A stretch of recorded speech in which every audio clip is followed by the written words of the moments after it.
Hey everyone, never usually make these type videos, generally do voiceovers, but just wanted to come on and give a few thoughts on the Netflix series WWE Unreal.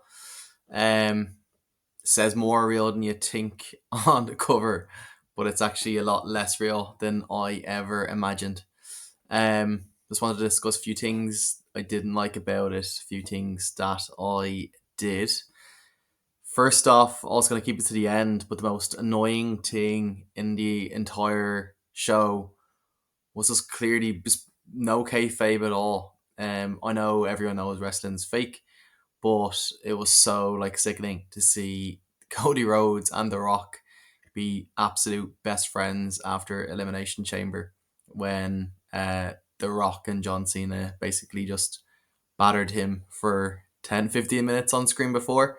And then they come back and shake hands. It just makes it so unreal. And seeing them as mates and friends.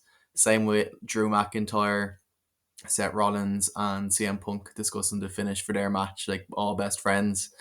Um, After them playing, when they're on Twitter and they go do interviews like Impulsive, that they pretend they hate each other. So yeah, that was I always knew that those parts are fake, but the kayfabe is completely dead. Um, Another thing I really hated was I didn't realize how many of the audience are basically paid actors. So like there's a scene in the first or second episode where I can't remember who it was, but basically two wrestlers are going through the audience, and one of the wrestlers pushes another member of the audience, and Triple H says, "Oh, that's okay. The person they push is a paid actor." So like I've always known in the past that like when wrestlers call out fans, they're all obviously paid actors and they have fights. But I thought there was a bit of banter, a bit of crack between some of the wrestlers and some of the fans, just giving them slight nudges. But no, not the case.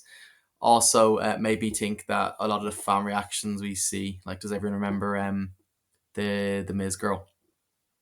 Like I now think that was fake. I think a lot of the like big shocked reactions to things are not real at all. Um, so yeah, it's gonna make me like think everything's just fake about wrestling. Um, Other stuff I saw, I actually a good thing I guess I didn't realize how much of a role the referees played. Um, I always knew like the referee basically was in communication at all times with both wrestlers. Didn't realize that they were in contact with the back, and didn't realize like if the match is going too fast or slow, that the referee would indicate to go faster or slower. So that was kind of interesting. They have a lot more to do than I thought they do. So be interesting to see kind of what their pay scales are like. But yeah, they have so much going on at once. I always thought the commentators had more like the involvement that the referees did, so that was interesting. Um, Other things I thought I couldn't believe how old school they are with the uh, whiteboards. Like in a world of like where AI now, I can't believe they're still using markers and whiteboards, like jotting down ideas, jotting down who they want to win, who they storylines, all that kind of stuff. Because once it's rubbed off the whiteboard, that information's gone. So from someone with a bit of or a good bit of experience rather myself with AI, I think you'll start to see a lot of the storytelling and the jobs in the storytelling will actually be gone to AI.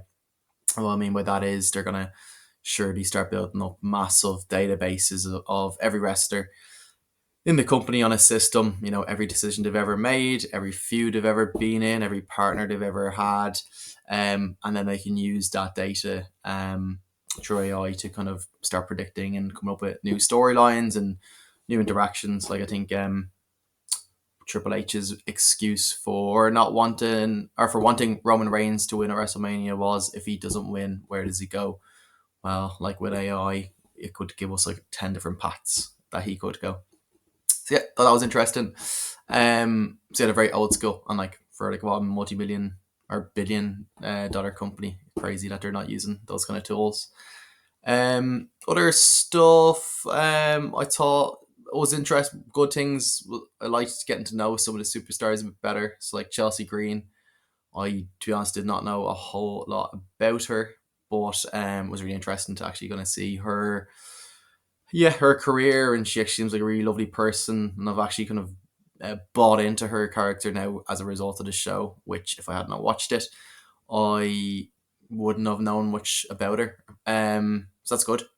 What are positives? It's kind of hard to clutch at any more positives from that. Um, so I'm looking at some of my notes here. Yeah, that's about it on the positive side. I just don't really see the point of the show. Like I'll be honest, I binge watched it all in one day. 5 episodes. Didn't take out like I'm not gonna remember the show in like a few weeks time, but I'll remember kind of all the secrets it spoiled for me. So like when Triple H refers to like cheap heat, I feel like this was cheap views. So yeah, everyone's gonna tune in, everyone's gonna watch it. I'm sure the ratings will do well, but at what cost? Basically, yeah, kind of wrestling seems so much faker than I had ever imagined. Anyway, I'm so thankful for you guys for tuning in and watching this. And yeah, I don't usually do these videos.